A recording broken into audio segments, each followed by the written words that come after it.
¿Qué tal amigos? ¿Cómo están? Bienvenidos esta vez a un nuevo video. En el video de hoy vamos a estar hablando un poco y recorriendo los procesos importantes históricos de la historia de Argentina a mediados del siglo XIX. Y para ello vamos a ver algunos cambios sociales, políticos y económicos que ocurrieron a lo largo de toda esta historia.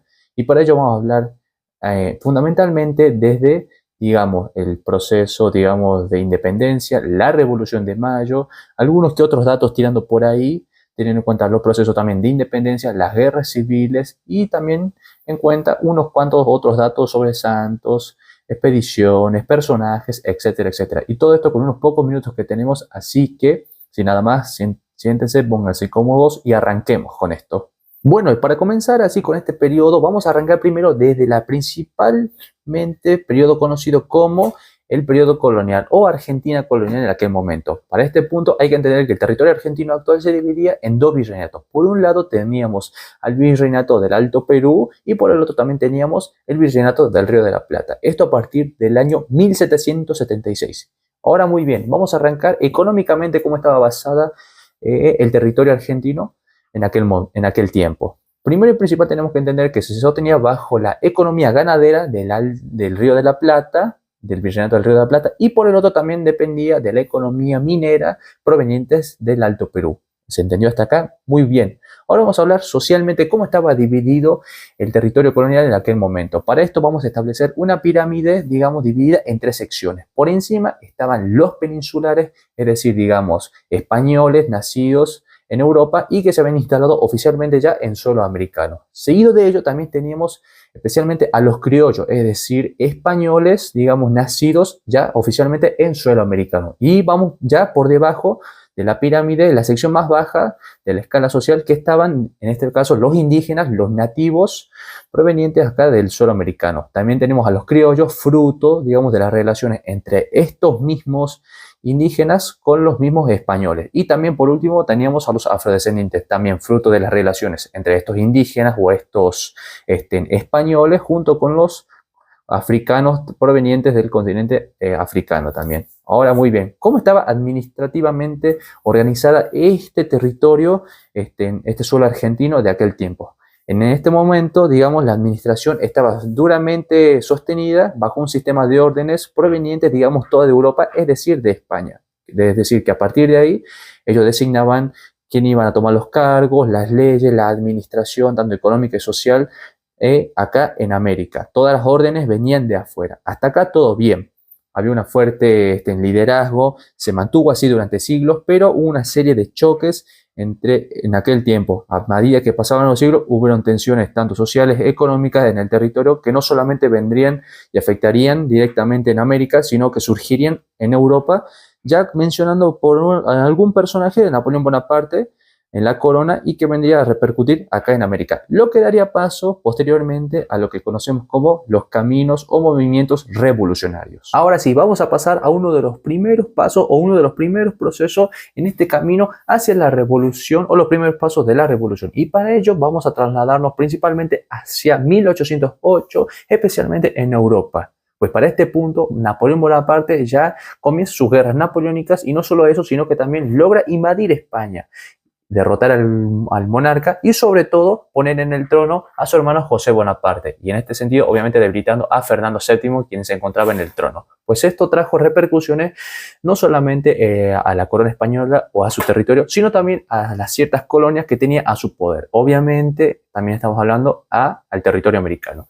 Pues esto era una de las bases principales para comenzar, digamos, a romper los lazos y rupturas que tenía el territorio del Río de la Plata con la comercialización, la economía, el sistema de gobierno y todo lo que lo relacionaba, en este caso, contra España. Y para aquel momento, ahora lo trasladamos para Buenos Aires, en 1810 comienzan, digamos, estos primeros cambios o estas primeras revoluciones, comenzando principalmente por los criollos, quienes lograrían crear, en este sentido, la primera junta.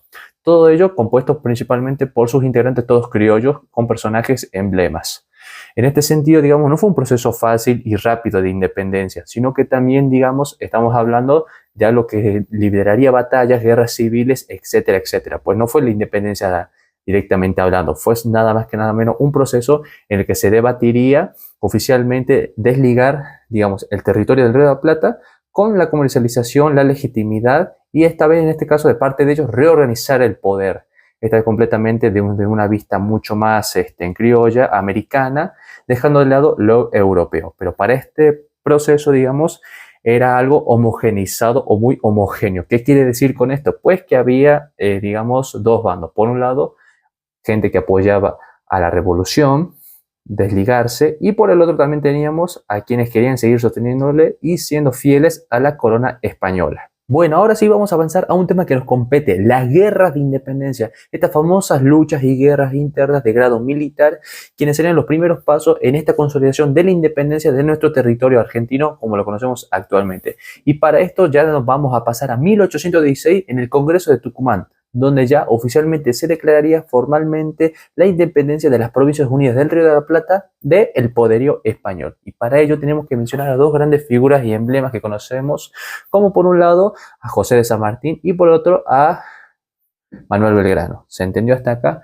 Bueno, en este sentido, digamos, José de San Martín era quien lideraría y organizaría su famoso ejército de los Andes. Cruzaría Chile, la liberaría tanto a Chile como a Perú. Y también por un lado tenemos a Manuel Belgrano, quien posteriormente crearía la famosa bandera nacional de la República Argentina como la conocemos. Pero en este sentido, digamos, el proyecto de San Martín era una de las principales repercusiones que sucedería posterior, digamos, a la independencia. Pues por un lado, su proyecto no de liberar, digamos, a los países del poder español no fue un proyecto, digamos, que surgiría en el territorio, sino que era más que nada un proyecto a nivel continental. Pues las tensiones, las repercusiones, digamos, posterior a la independencia seguirían instaurados, no en este caso, no en Europa u otro país, sino esta vez dentro de nuestro territorio, de nuestro propio territorio nacional. Y para ello tenemos que ver ¿qué partidos o qué bandos se liberarían posteriormente a esto? Pues por un lado teníamos a los unitarios, es decir, a la gente que quería, digamos, que el poder se centralizara en Buenos Aires, en la capital del país. Y por el otro teníamos a los federales, quienes querían, digamos, preservar y, digamos, luchar por la autonomía de las provincias que integraban el territorio. Pues ya tras la lucha de la independencia y posterior a la independencia, digamos, el país atravesaría un gran periodo, digamos, de inestabilidad y de luchas internas constantemente. Pues en este sentido, digamos, el país tuvo que atravesar, para 1820, un conjunto, digamos, de luchas internas entre provincias, pues todavía no estaba compuesto una constitución todavía vigente y un poder central que sea extremadamente fuerte como para contener todo esto. Y en este periodo, ya posteriormente para 1820, el país atravesaría un episodio o un periodo llamado como la anarquía del año 20. En este sentido, las provincias se atacaban constantemente, digamos, sin ninguna autoridad todavía del todo clara. Y para este tiempo también Buenos Aires, como las demás provincias, iba fortaleciendo su poderío a través de qué recursos. Pues tenía en su poder el control de los puertos que controlaba y no también eso, sino también el poderío que tenía sobre, digamos, las aduanas de las demás provincias a través de la cobranza. Esta era, digamos, la famosa centralización del poder de Buenos Aires, digamos, algo que buscaban constantemente los unitarios sobre las demás provincias, fortalecer el poderío y, bueno, mientras tanto, en las demás provincias observaban y veían cómo eso se iba incrementando, iban teniendo poder sobre las demás. Y con esto, digamos, se les denomina famosa, como ya había mencionado, anarquía del año 20, luchas internas, en provincias sin un poder claro, debates, algo que llevaría por mucho siglos más adelante en esta historia. Una de las figuras grandes a mencionar en este punto es ya nada más y nada menos que a Juan Manuel de Rosas, que no fue solamente, digamos, gobernador de Buenos Aires a partir de 1829 hasta 1858, sino que también, digamos, fue, digamos, a través del control absoluto y el control político que tuvo debido a su partido conocido como la Mazorca, que no solamente, digamos, le devolvió la estabilidad y el control al territorio argentino, sino que con esto también logró prevenir en cierta forma, digamos, los bloqueos internos y también, digamos, evitar conflictos internos dentro del territorio, otras guerras extranjeras, guerras internas dentro de acá. Sino que también, digamos, él supo apoyarse, digamos, en la sociedad popular regresiva, teniendo, como ya dijimos, el control absoluto dentro del territorio.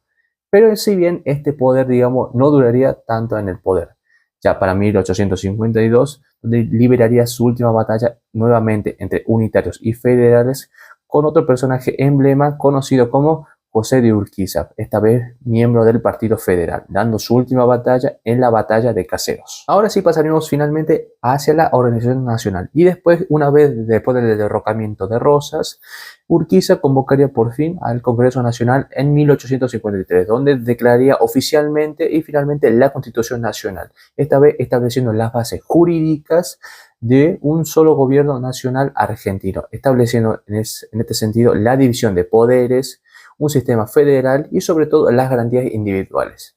Pero para este punto, obviamente, Buenos Aires no aceptaría esta nueva constitución de manera inmediata, lo que daría también posteriormente hacia nuevos conflictos. Y no sería hasta 1862, bajo la presidencia de Bartolomé Mitre, en donde el país estaría unificado bajo un mismo gobierno nacional, esta vez ya de manera oficial declarada bajo una nueva constitución ya establecida. Para ir cerrando este video, hemos visto las grandes transformaciones y los grandes cambios que ha sufrido nuestra Argentina a lo largo de los años.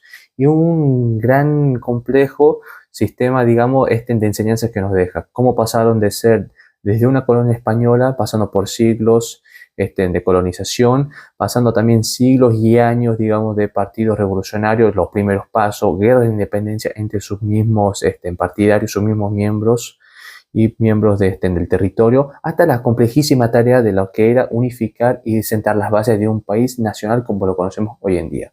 Esto nos da a entender siempre, digamos, de cómo un proceso, digamos, no solo es de un día a la mañana, sino que es un proceso, digamos, de tiempo, de estabilidad, de reconstruir y volver a ser nuevamente. Pues todo esto que hemos visto y que he narrado nos muestra las bases de cómo la Argentina, digamos, sentaron las bases de la Argentina que es hoy en día. ¿Ok? Si el video les gustó, por favor denle like, suscríbanse y no se olviden de seguirme para seguir hablando más sobre videos de historia. Nos vemos.